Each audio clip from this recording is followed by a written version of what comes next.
If you're interested in what China's doing in Africa and the Global South, you're going to want to subscribe to the China-Africa Project. We've indexed every major news story going back years, and it's easily searchable by country, topic, or keyword. Plus, we're the only source for daily analysis on all of the big stories related to Chinese engagement in Africa and throughout the developing world. With a subscription, you'll enjoy full access to the site. Plus, you'll get our popular daily email newsletter that comes out every morning at 6 a.m. Washington time. Subscriptions start at just $7 a month for students and teachers and $15 a month for everyone else. To sign up, just go to ChinaAfricaProject.com/subscribe. Once again, that's ChinaAfricaProject.com/subscribe. The China in Africa podcast is brought to you in partnership with the Africa-China Reporting Project at Wits University in Johannesburg.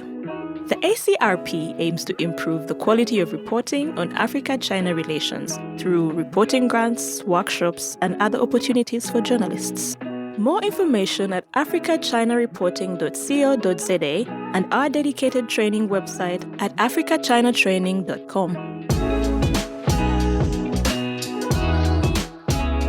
Hello and welcome to another edition of the China in Africa podcast, a proud member of the Sinica Network from SupChina. I'm Eric Olander, and as always, I'm joined by Cobus van Staden, the senior China-Africa researcher at the South African Institute of International Affairs in Johannesburg, South Africa. A very good afternoon to you, Cobus. Good afternoon. Cobus, you and I are both coming today from countries that are under renewed lockdowns for COVID-19. The pandemic, while it is receding in the United States and in parts of Europe, is very much a reality for those of us in the Global South. Here in Vietnam, they've discovered a new variant, which is a UK-India mix. It's a hybrid variant. It's spreading very quickly. We are all locked in our homes. Cobus, I understand you in South Africa are under similar lockdown conditions as well, even though you have vaccines now that are making their way through the society. But for now, if I understand correctly, you're under lockdown orders as well. Yes, it's one of those situations where there's both a vaccine rollout and a new wave of COVID at the same time. So we're in lockdown even as they're vaccinating. Well, at least you have some hope. Here in Vietnam, we don't have any hope of a vaccine coming anytime soon. So this is a country that is making its own vaccines, by the way, but it is not taking any Chinese vaccines. It is in negotiations with the likes of Pfizer to bring in those vaccines, but we have no prospect of any vaccines. And I think this kind of paints the picture that many countries face in the Global South, and it really highlights the dilemma that countries are facing in terms of where they actually source their vaccines. So this week, the Bangladeshi government approved the purchase of a 15 million dose contract of Sinopharm COVID-19 vaccines. Now, they're buying those at $10 a shot. The total contract is worth $150 million. That is double the price of what they would have paid through the global vaccine alliance known as COVAX. Senegal earlier this year made a similar deal. They paid $19 a shot for Sinopharm vaccines, and in Hungary, it was $37 a dose. Now, a lot of people are wondering, why would these countries pay 2, 3, 4, 5 times as much for a Chinese vaccine than they would for a COVAX vaccine? The COVAX vaccines come in somewhere between $3 and $5 for the world's poorest countries. They can range up a little bit higher than that for others. But simply, at the end of the day, there are no COVAX vaccines. The program is more or less a bust now. Even though they've raised more than $6 billion, they've only shipped 72 million shots so far. Now, consider that is a 2-shot per person dose. So when we talk about 72 million people, only 36 million people have been inoculated. And that is far short of the 238 million doses that they had targeted by the end of May, right now. So they are far below, and that's 4% of the total 1.7 billion vaccines that have been shipped worldwide. Why is COVAX a bust? Simply because of India. They had counted that India was going to be the main manufacturing center for vaccines. The Serum Institute of India was going to be the engine that powered COVAX deliveries, and all of that money coming from the United States and Europe was going to be funneled to India to basically manufacture that and then subsidizing purchases in the Global South. That model has broken down, and there was just an email sent out by Dr. Seth Berkley, who is CEO of the Gavi Alliance that runs the COVAX vaccine distribution program. And here's how he started it, Cobus. We regret to inform you, And there is no letter in the history of humanity that ends well when it starts with, "We regret to inform you." Given the heightened COVID-19 crisis in India, COVAX no longer expects deliveries to resume in May. That was the expectation. Now they're talking about late summer. That will probably be towards the end of the year, if by then, simply because of the inferno that's happening in India right now. Very similar situation to what's starting to burgeon here in Southeast Asia. Other points that we want to address very quickly. Trinidad and Tobago is starting to receive their Chinese vaccines from Sinopharm, but very interesting revelation from Finance Minister Colm Ebert, who said that $25 million out of a $204 million loan to Trinidad and Tobago by the Chinese government is being used to acquire vaccines from the Chinese. That is a very interesting development, and it shows how the Chinese are leveraging their prowess in development finance to also subsidize the shipments of vaccines. And Cobus, this is not the narrative that the United States and Europe had predicted. They had predicted back in February that with the Biden administration coming into power, that the Chinese vaccines and all the questions that surrounded the Chinese vaccines as it relates to efficacy, as the shady deals, the lack of transparency, would fade away as COVAX distributions ramped up. I remember back in February, Politico's Ryan Heath, who writes the Global Translations newsletter, he had a headline, "China winning vaccine diplomacy battle, but will lose the war." And at this time right now, Ryan, he expected that by May and June, that COVAX vaccines would overwhelm the Chinese. That is not the case. The Chinese vaccines now are gaining popularity simply because countries like Bangladesh have no other choice if they want to secure vaccines. And it really is a question, as you've talked about with Huawei and so many other engagements with China. It is not a question of whether or not we go with a Chinese vaccine or a Chinese telecommunication networking equipment or a European one or an American one. In this case, it's either Chinese vaccines or in some cases Russian vaccines or nothing. Yeah, kind of it's still a little bit of a mystery to me why our discussion about this kind of global rollout and of vaccines is so centered on these kind of developing country giants like India and China and Russia, and where particularly the kind of mass manufacturing that's supposed to be happening in the US and Europe fits in. Because of course the US and Europe they're moving ahead quite quickly, and there's all of these different kind of complicated discussions about the intellectual property issues, about whether it's better to mass manufacture or to export excess vaccines. All of this discussion is going on, but it's difficult for me to exactly understand why there isn't just more manufacturing coming out of the global north, and why the global north still isn't taking a kind of a leadership position in disseminating vaccines. It's one of that's a kind of political question remains quite opaque to me. I don't understand that either. I'm glad you brought up the manufacturing part of all this.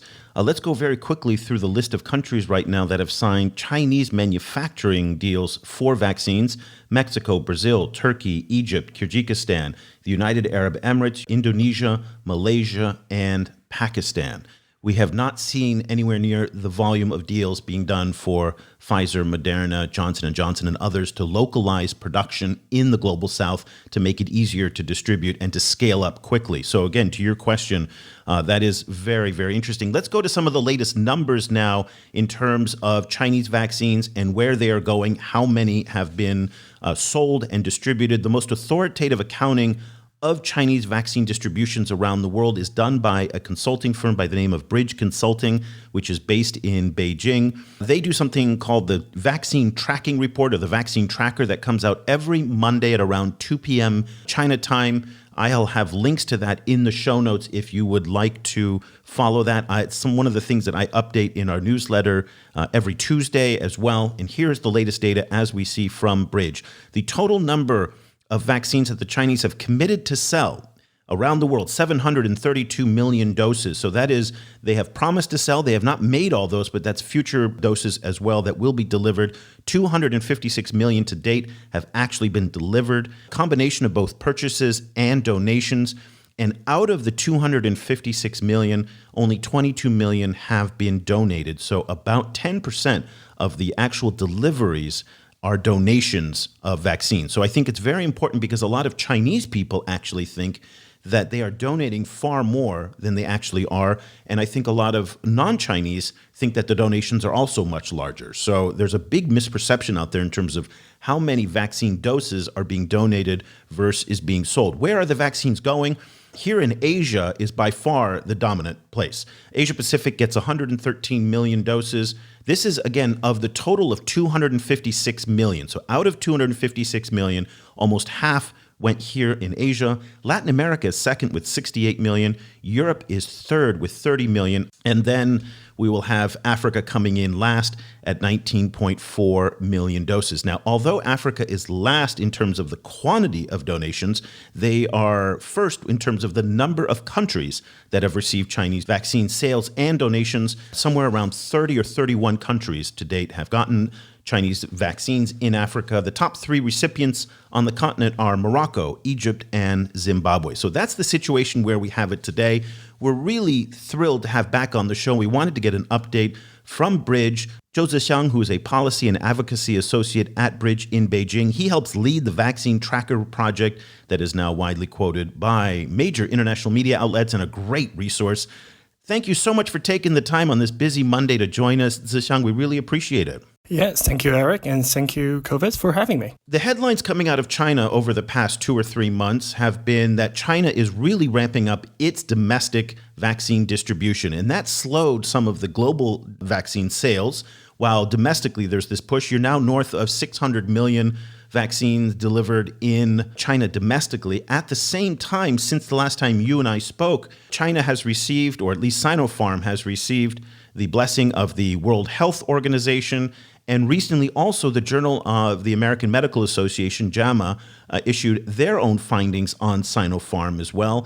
Go ahead and give us an update as you see it from putting together the tracking report. Where are we today with regards to Chinese vaccine distributions and the momentum in terms of balancing domestic need versus international distributions? I think that's a great question. I think you already briefly discussed the overall patterns of Chinese vaccine delivery around the world, so I wouldn't repeat that. So in terms of domestic wise, I mean, all the Chinese vaccine delivered so far are in some way made in China. So there, you mentioned there are some overseas manufacturers that manufacture Chinese vaccine. But as far as what we know, all of them still use active ingredient or bulk vaccine that shipped originally from China. So all the things all go back to China. So first thing I would like to point out is that overall, over the past 6 months or so, or even longer, the Chinese has been ramping up their production capacity all around China. We're not just talking about one or two pre-existing production facility. We're seeing new building being built. We're seeing new facility being tested. We're seeing new production line going online, like all across China in different parts, and they are supporting the distributions of vaccines in China.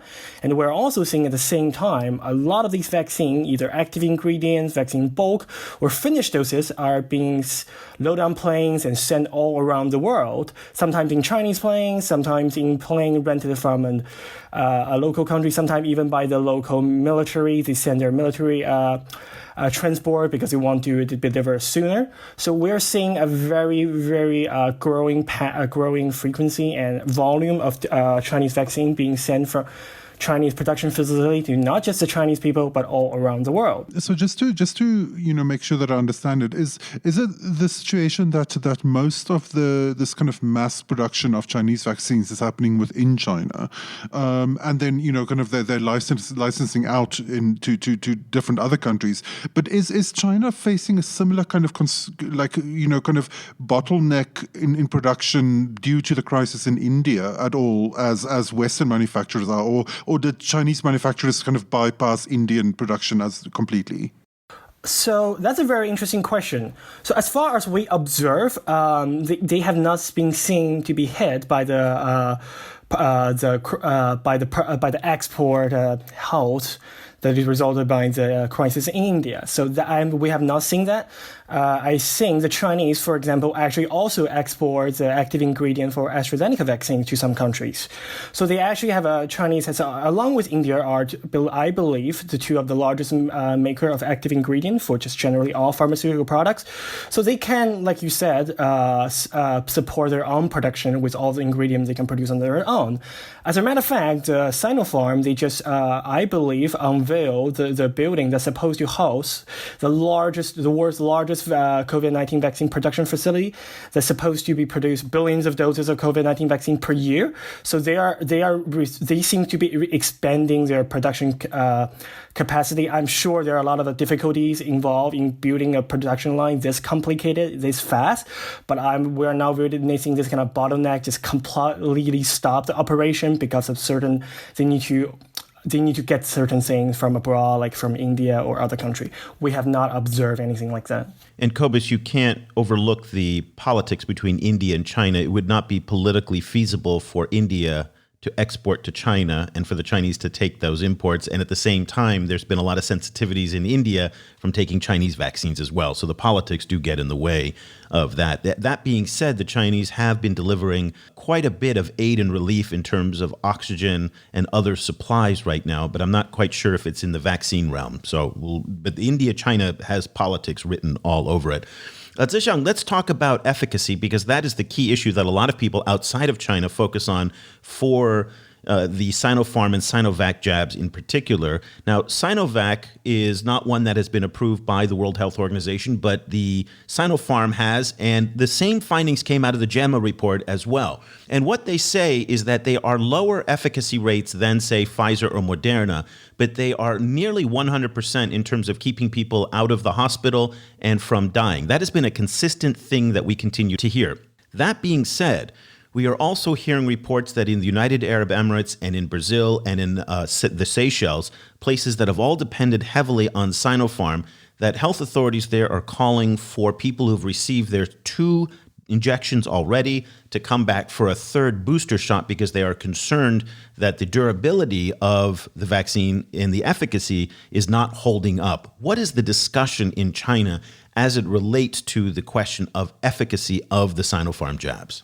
I think that's also a very good question. But first, I would like to point out, as I believe the WHO and various authoritative health institutions pointed out that it's not really fair to compare efficacy between vaccines because they all have different criteria. So it's very hard to say one vaccine is better than the other.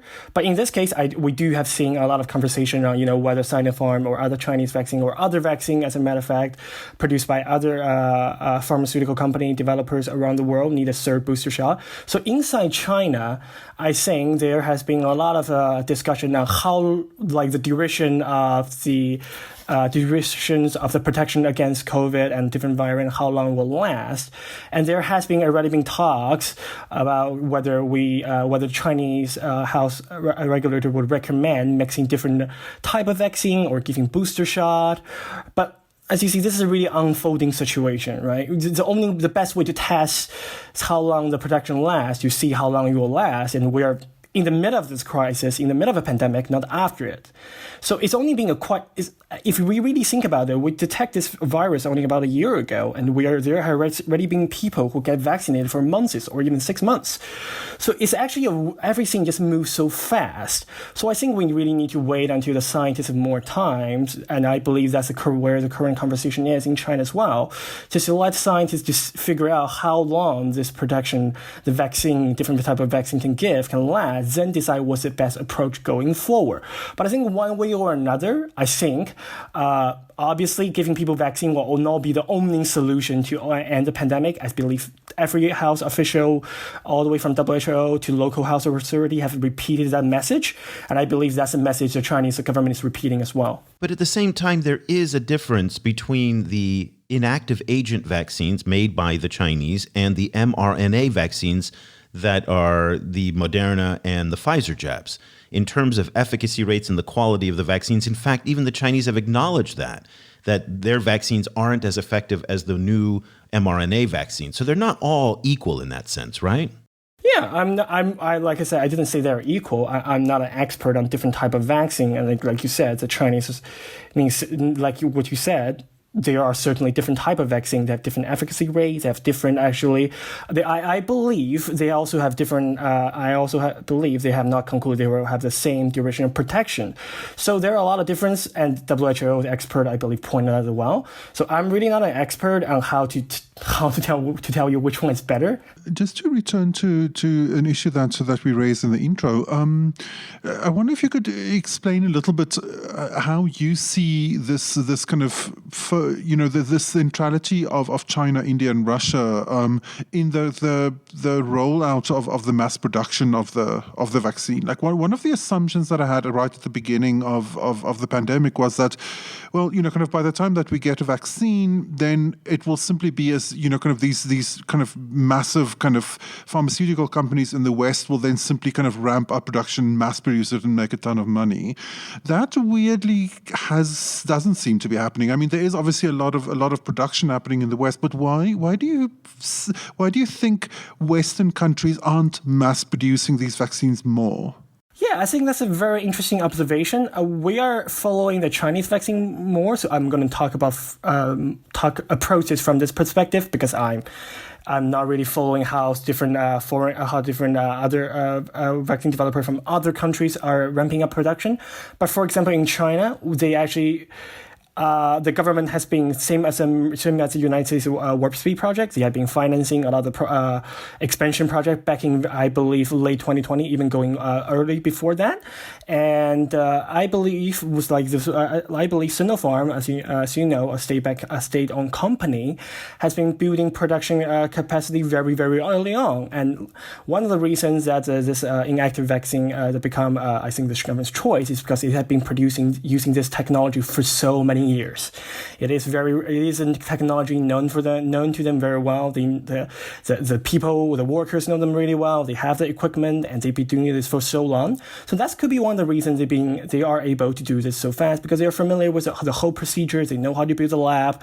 They have been doing this. They have the experienced worker and just everybody knows this really well. Well, on the other hand, for example, like you point out, the mRNA technology is completely new. Right. So in this case, I would say it's just one thing that come to my mind based on my observation. What could be the reason why some manufacturer manage to ramp up their production capacity really in a relatively faster fashion? Somebody do it a little bit slower. That could be an issue. But yes, we do, but the one thing we do know right now is the Chinese, and now they will be making billions of the doses of vaccine. As a matter of fact, I believe right now they are approaching their objective just in this year and project to make more. And they are also exporting their production techniques and equipment abroad. So yeah, that is something we definitely know. Let's go back to the tracking report that you publish every week and the sales and donations by manufacturers. So in terms of donations, and this is what we see a lot in the media, are the donations by Sinopharm. And Sinopharm gets a disproportionate amount of coverage because, again, it's being donated, so people really like that, and Twitter follows it and whatnot. 82% of all donations of Chinese vaccines are made by Sinopharm. About 16% are done by Sinovac. Move over to the sales side. And again, that's where the bulk of Chinese vaccine distributions are, is on the sales side, and the numbers are reversed. 68% are Sinovac, 24% are Sinopharm, and about 8% are CanSino. And now we have a new vaccine coming up from Anhui Zhifei Lancome. They have a funny name, Zififax, I think is what it is. It's a new vaccine that's coming out, and they are testing new mRNA vaccines as well. Help us understand, why is it that Sinopharm is being relegated to donations and Sinovac is being sold? Do you know why that is and how that's breaking down that way? I think that's like you point out, that was our observation, and we've been offering some explanation for why this happened. So as you can see, we actually in our tracker report, we point out a very interesting thing, that you will see that actually the biggest recipients of those vaccines, both Sinopharm and Sinovac, are the countries who hosted their clinical trial. So actually, this is a very interesting thing that we need to point out. For example, the biggest buyer of the Sinovac vaccine, Chile, Brazil, and Turkey, they all hosted the Sinovac trial, I believe Indonesia as well. And a lot of time in this kind of clinical trial agreement, I believe all vaccine developer will do something similar. They give the host country an option to purchase a vaccine, which obviously this kind of deal agreement will come very early because it comes with a clinical trial. And as you can see, the Sinovac, like I mentioned, hosts their trial in those countries, while Sinopharm hosted the troops to do their clinical trial.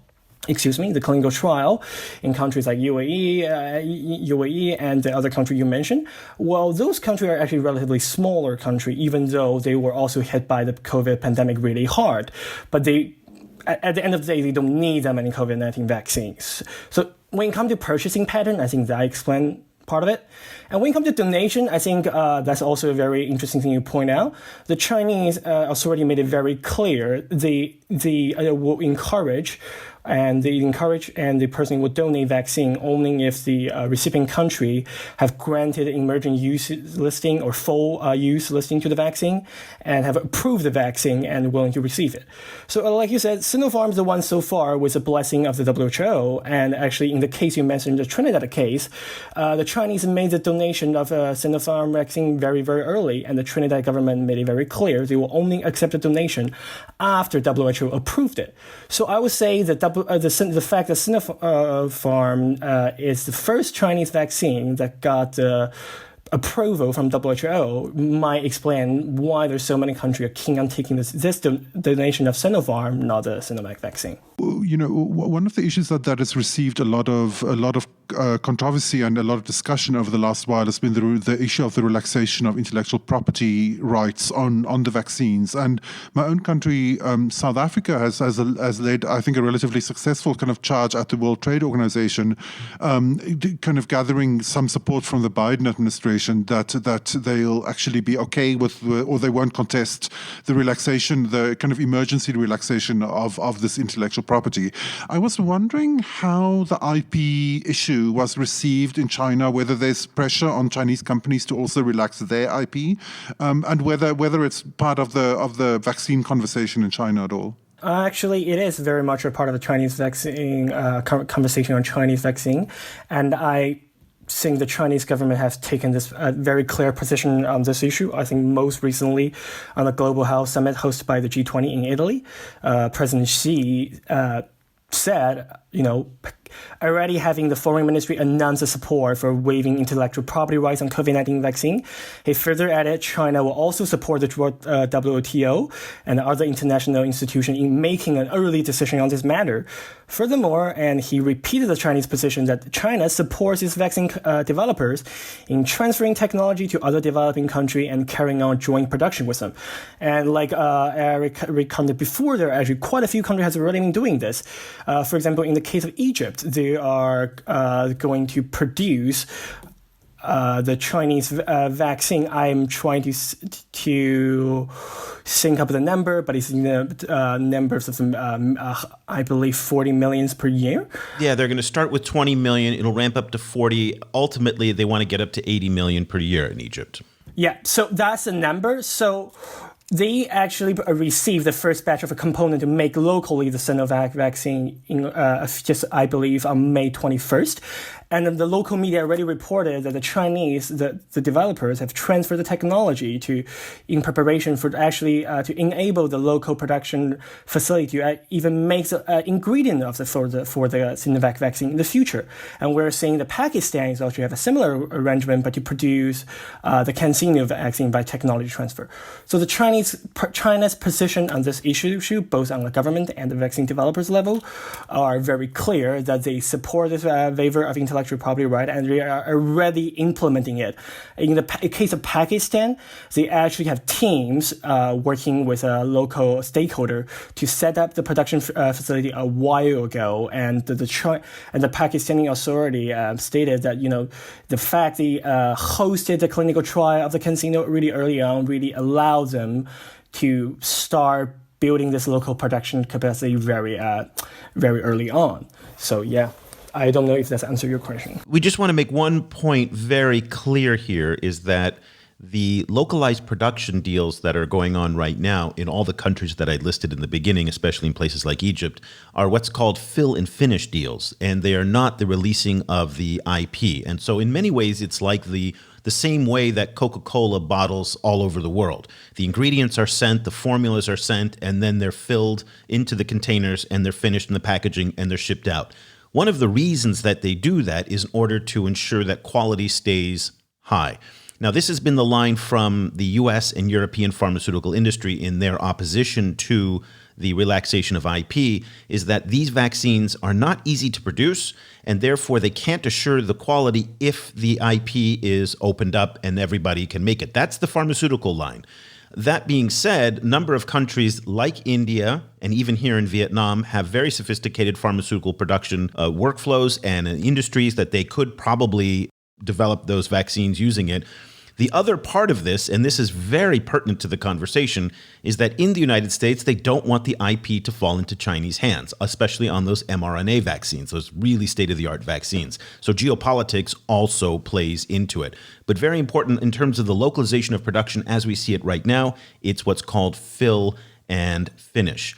Speaking of diplomacy, one of the other areas in the tracker that you guys follow is the donations to international organizations. So Cobus brought up the question of COVAX. Chinese have kept their distance from COVAX. They committed a donation of 10 million doses. Have they delivered those doses yet? Do you know if the COVAX donations have been actually executed into COVAX yet? So far, based on all the things have been announced, that China has not delivered the doses it promised. But COVAX has made it very clear they will only procure a vaccine that has received WHO's approval, which until very recently there's none, and until Sinopharm receives the first EU listing. And we already see the statement from Gavi, who is one of the organizer of the COVAX facility, that's saying it is in negotiation with Sinopharm to procure the vaccine. But as you mentioned before, there's a lot of factors to consider. There's a price factor. There's how many vaccine you can deliver and what time, and so I don't think this will. I don't think that we will see. Maybe there's some news coming out later, but we have not seen any actual Chinese vaccine being delivered to COVAX into another country. So the Chinese have also given vaccines to the United Nations, particularly United Nations peacekeepers. 300,000 donations have been committed there. The Arab League in Cairo has received donations. And then, most interesting, I'm probably going to say this wrong, but CONMEBOL, which is the South American football or soccer league, they've received donations. And none other than Lionel Messi and Neymar have received inoculations using Chinese vaccines. Boy, that is about as good publicity as you're possibly going to get. And then the United Nations Relief Works Association is also receiving donations from the Chinese. Talk to us a little bit about those donations. A lot of people will see that as politics. The Chinese say, no, it's just we're giving donations to charitable organizations, to nonprofits, and to whatnot.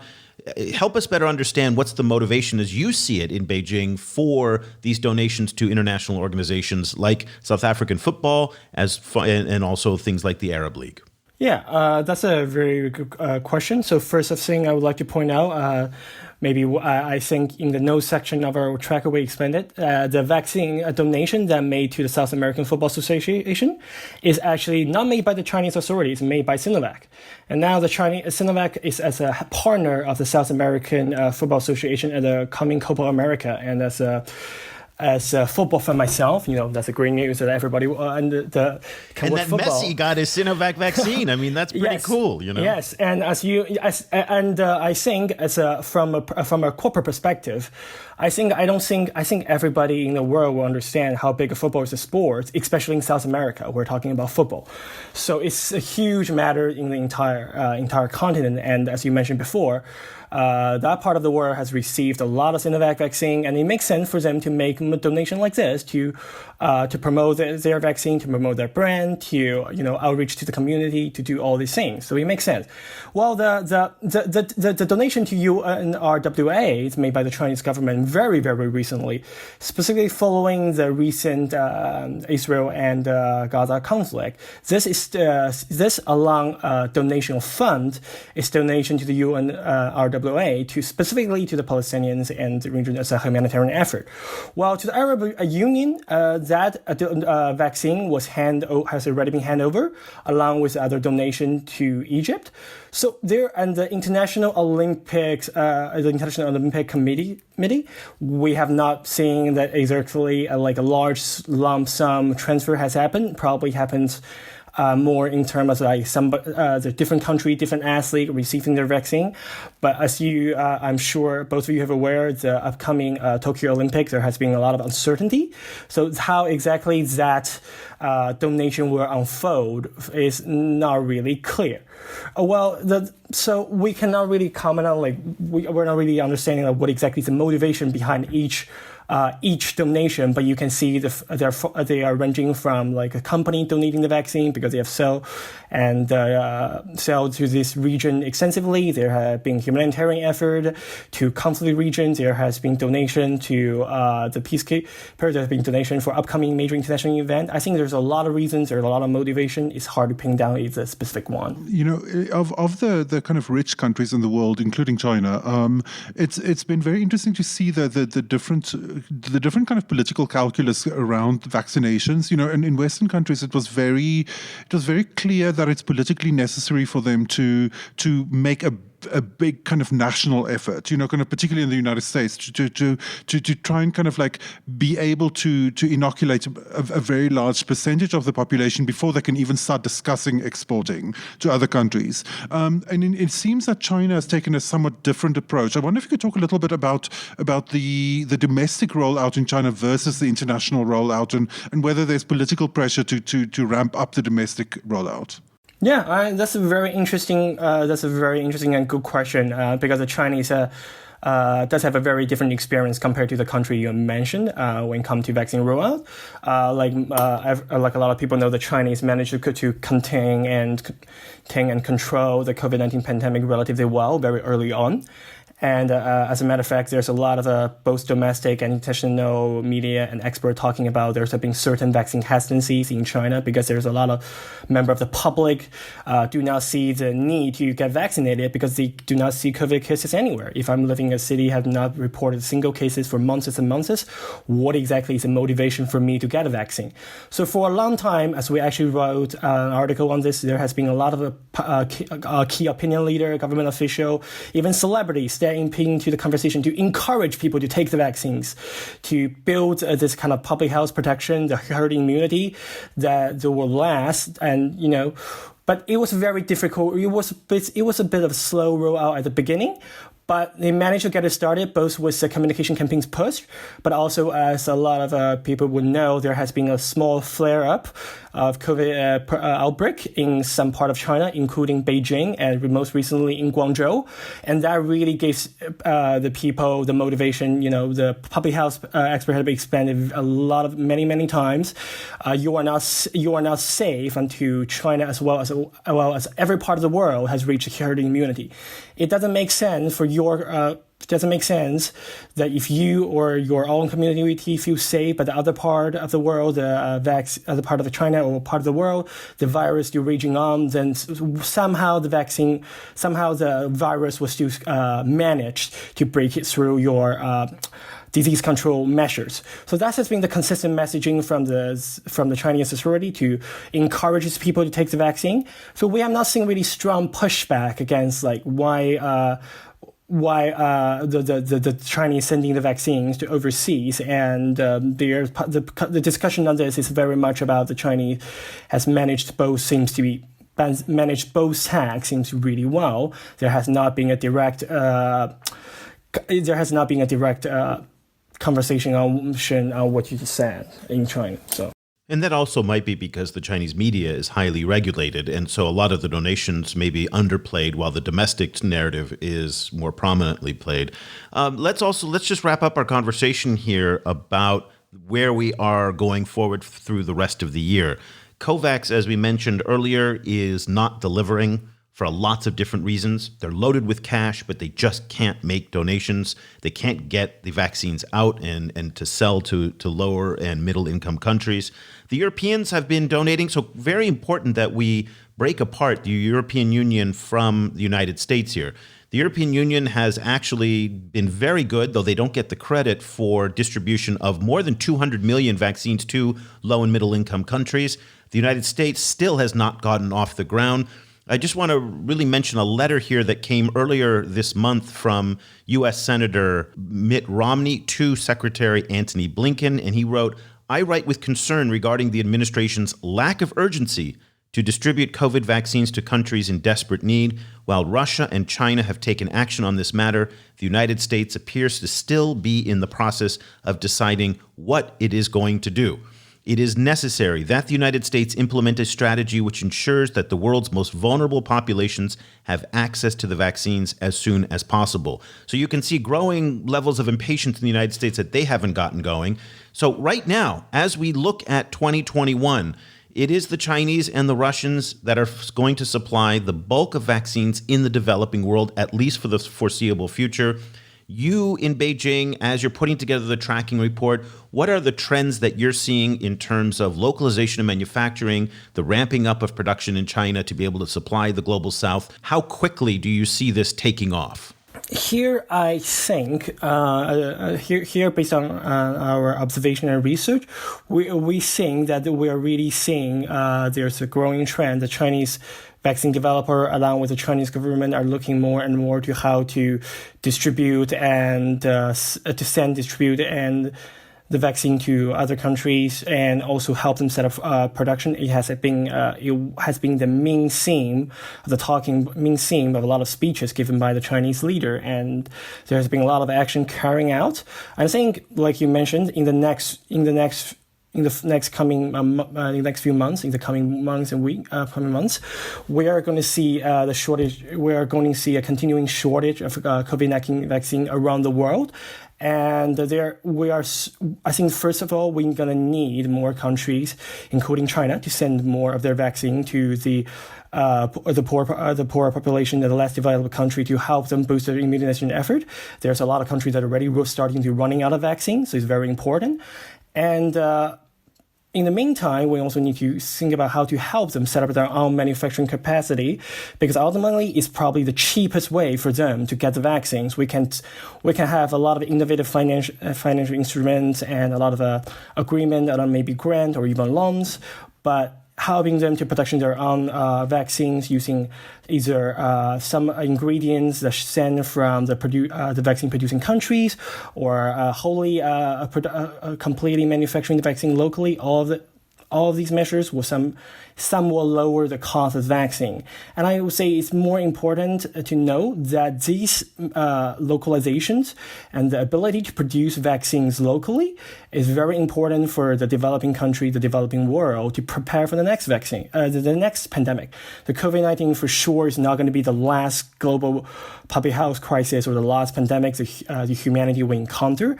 And I think this definitely highlight a lack of a preparedness on every level by all stakeholders of how to handle and respond to a public health crisis like this. So I think this is a great moment to call for the global community to work together, both private and public sectors, to find ways to help the developing country better prepared for the next pandemic, while at the same time sending them help to address the current pandemic.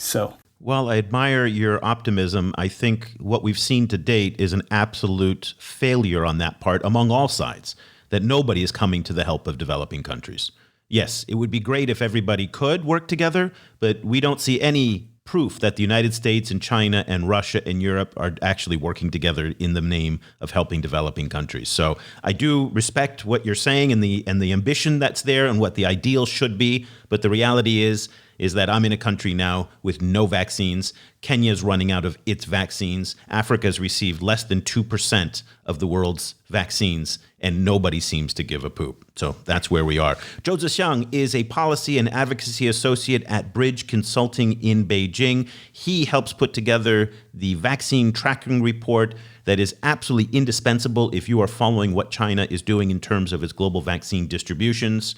Zixiang, tell the good people where they can find your tracking report. Yes, thank you, Eric and Kovacs, for inviting me. And you can find out more about our vaccine tracker at bridgebeijing.com.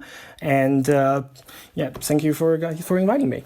And you guys are also on Twitter as well, where you post updates and articles related to Chinese vaccines. What's your Twitter handle? Yeah, our Twitter handle is Bridge Beijing at Bridge Beijing. So you can also follow us and get the latest update on global health as well as other global development topic related to China. And we'll put links to the tracking report as well as to the Bridge Beijing Twitter account in the show notes. Zixiang, once again, thank you so much for taking the time. We really appreciate it. Yeah, and thank you very much for having me. Cobus, we can't talk about Chinese vaccines without bringing into the issue of the geopolitics between the United States and China today. Last week, United States Secretary of State Antony Blinken, he spoke with the folks at Nikkei Asia, and here's what he had to say about Chinese vaccines. Various countries, including China, have been engaged in so-called vaccine diplomacy. We shouldn't tie the distribution or access to vaccines to politics or to geopolitics. This really pissed off a lot of people on Twitter, because here is the United States criticizing the Chinese for their distribution of vaccines to developing countries. Are they playing politics with their vaccine distributions? Absolutely. There's no doubt they're playing politics, but that's the nature of what it is. But at the same time, what upset so many people was the fact that the United States, as we heard from Mitt Romney, is simply not in the game. So until you start delivering vaccines yourself, you cannot have the moral credibility to be criticizing others for whatever reason. And it's beyond me how the United States is now vaccinating 12-year-old children as young as 12-year-olds. And this was an issue brought up here in Vietnam, that how is it possible that 12-year-old kids are getting vaccines who are not even vectors of this pandemic, and frontline workers in Nigeria, Kenya, South Africa, Vietnam, and elsewhere are not? That the Americans don't realize that dropping off a C-130 cargo plane at Tan Son Nhat Airport in Ho Chi Minh City here would create a PR bonanza for them is just mind-blowing to me. And so until the U.S. actually is putting vaccines on the ground and getting American vaccines into arms, they really need to shut the F up. Yeah, I mean, you know, from the outside, it really came off as if the U.S. doesn't care, you know, if other countries get vaccinated or not. It's incredible. It is so tone deaf. It is mind-numbing. Yeah, you know, kind of it came off very much like, you know, as if, you know, that the biggest problem they can see is China getting political credit out of this rather than actual people getting vaccines into their arms, you know. It came off a little unbalanced. I wanted to ask you, like last week, you know, in our newsletter intro, I made the point that it's a very interesting moment for the lab leak theory to come out. The idea that COVID's origin is, came from an accidental kind of leak of research material from a Chinese lab rather than from the wet market, kind of viral jump, as has been kind of theorized before. And we don't, you know, while we're not really seeing much more evidence at the moment coming up around this lab leak theory, it suddenly is taken on kind of political currency, and like everyone is now quoting a lab leak theory.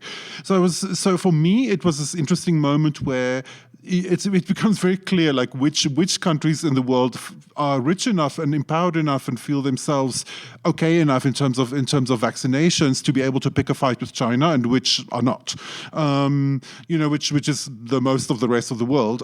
So I was wondering what you made of this kind of sudden resurgence of the lab leak theory. So the lab leak theory was an idea that I dismissed last year or the year before, simply because if you've lived in China long enough, you've been to the wet markets, and you can see that the wet markets are absolutely a giant petri dish of just horrific possibilities for viruses to jump from animals to people. And at the same time, in the 2003-2004 SARS crisis, the Chinese made a commitment to clean up their wet markets and to crack down on this.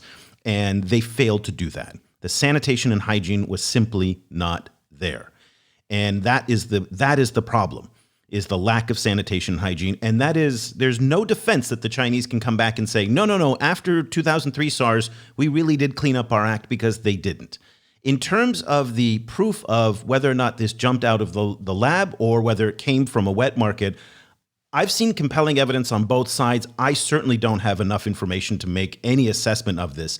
I think it's unfortunate, though, that the U.S. domestic politics is driving this at this moment, when in fact I think the United States should be following the lead of Mitt Romney right now and rebuilding its global leadership in terms of getting vaccines into the developing world. Right now we're seeing a battle unfold in Central America, specifically in places like Honduras, which are threatening to abandon Taiwan because they say we need the vaccines from China. And that's where the United States needs to be playing much more aggressively, here in Vietnam as well. The new prime minister is much more partial to China than the previous administrations have been. Right now, there is no Chinese vaccines coming in, but principles are subject to circumstance. If the situation here in Vietnam deteriorates to the point where the only choice for vaccines will be those from China, one has to wonder if the prime minister will hold that line. This is where the United States, if they are truly battling the Chinese for global influence, this is where the United States can have a very big impact. The problem is right now is that the conversation within the Beltway is now focused on the lab leak theory. And again, that's an interesting conversation to have. I like the idea of finding the origin story. The problem is within 90 days, which is what Biden said he wants to report back, I don't think you're going to learn that much more than what we already know. The problem also is that China has been put on the defensive, and it is not going to open itself up to the Americans to come in and do the kind of research that is needed for maybe 12 to 18 months to really kind of dig into this. There's no way they're going to do that. So here we are, have a situation now where the politics between the United States and China are getting in the way of actually helping people in the global South, which is where I think the U.S. should be focusing its attention. And I think the kind of maybe unintended consequence of all of this is that it will end up just entrenching China as the only partner for the global South.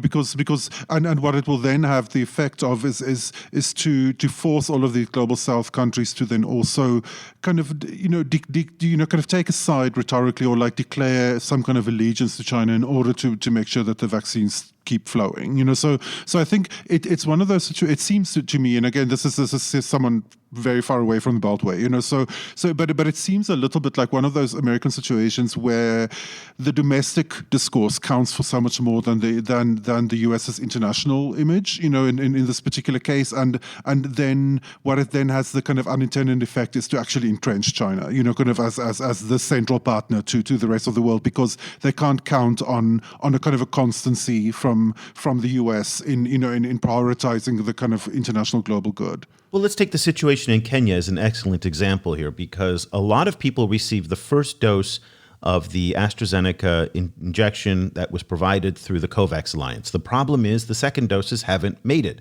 So now Kenya is researching whether or not you can mix vaccines from, say, a Sinopharm or CanSino, Sinovac, any of the others with an AstraZeneca.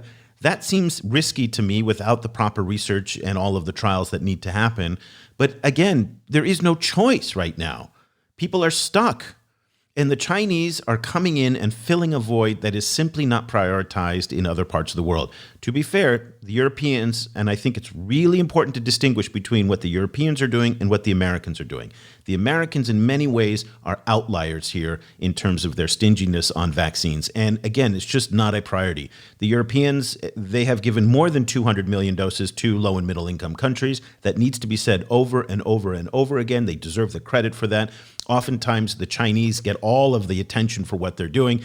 Also, really important to remember, and this really jumped out at me when looking at the tracking report, 10% of the Chinese distributions of vaccines are donations. 10%. It's not very much, Cobus. I mean, really is not very much. Yeah. The Chinese are selling a lot more than they're giving. And it's interesting where those vaccines are going. We oftentimes focus on Africa, but Africa is the least important region. So I think that the Chinese vaccines are being distributed according to their geopolitical priority. Are they playing politics with vaccine distributions? Absolutely. There's no way. No one with a straight face can get away with saying they're not playing politics with vaccines. But you know what? That's what countries do. So, okay, here we are. Asia, as we've talked about over and over again, is the primary battleground. Not surprising that Southeast Asia is the primary recipient of Chinese vaccines anywhere in the world. Latin America is very interesting. The United States is right in its back door, is not engaging in Latin America to provide those vaccines to rival what the Chinese are doing. So surprising that they're really ceding this ground to the Chinese in places like Mexico, right on the border. The United States has traditionally felt that the Western Hemisphere was their sphere of influence. I am blown away that they have not done more to rebuff the Chinese there. And then when countries like Honduras openly threaten the United States with abandoning Taiwan, you know you're in a new kind of space. And it's just remarkable to me. And then the Middle East is also an area where the Chinese are throwing a lot of vaccine attention to. Africa, geopolitically, not so many. And it's just because I think it reflects the fact that Africa is just not as important to the Chinese as those other regions are, geopolitically speaking. Yeah, it's really dismaying situation. It'll be fascinating to hear the kind of calculus that's happening in terms of these choices. In my kind of like simple imagining, is that I can imagine that a lot of Chinese actors would tend to think that that Africa is used to waiting for every single thing in the world, kind of it's always at the end of the queue, but also that their political connections with Africa are already solid, kind of that they can kind of count on Africa to, even if they are made to wait, that they will end up waiting for Chinese contributions when the Chinese kind of get around to it, because Africa has no other options, which, again, sadly, the United States has proven to be correct. Yeah, there you are. So this is a topic literally every single day we cover on our website. If you would like to follow what the Chinese are doing, we break down the numbers from places like Bridge Consulting. We also go to sources in the United States, in Europe, and elsewhere to provide a more holistic picture. The China Africa Project website is really the best place to get all of the day's news about what the Chinese are doing in Africa, the Middle East, and increasingly in places like Latin America and the Global South. Subscriptions start at just $7 a month for students and teachers, $15 a month for everyone else. You also get a daily email newsletter that we drop off in your inbox at 6 a.m. Washington time that has a summary of all the stories that we cover, and then all of the archives that we have on the site going back years now, thousands of stories. So if you're a researcher, you can look everything up by country, topic, and keyword, and it's a great resource to do that. Go to ChinaAfricaProject.com/subscribe and use the promo code podcast, and we'll take 20% off the price for you just because you are a valued podcast listener. So that'll do it for this edition of the China in Africa podcast. Cobus and I will be back again next week with another show. Until then, for Cobus Van Staden, I'm Eric Olander. Thank you so much for listening. The discussion continues online. Head over to facebook.com/China Africa Project to share your thoughts on today's show. Or follow the guys on Twitter. Eric's at Eolanda, and you can find Cobus at Stadenesque. For more information about the China Africa Project and to sign up for our free weekly email news brief, go to ChinaAfricaProject.com.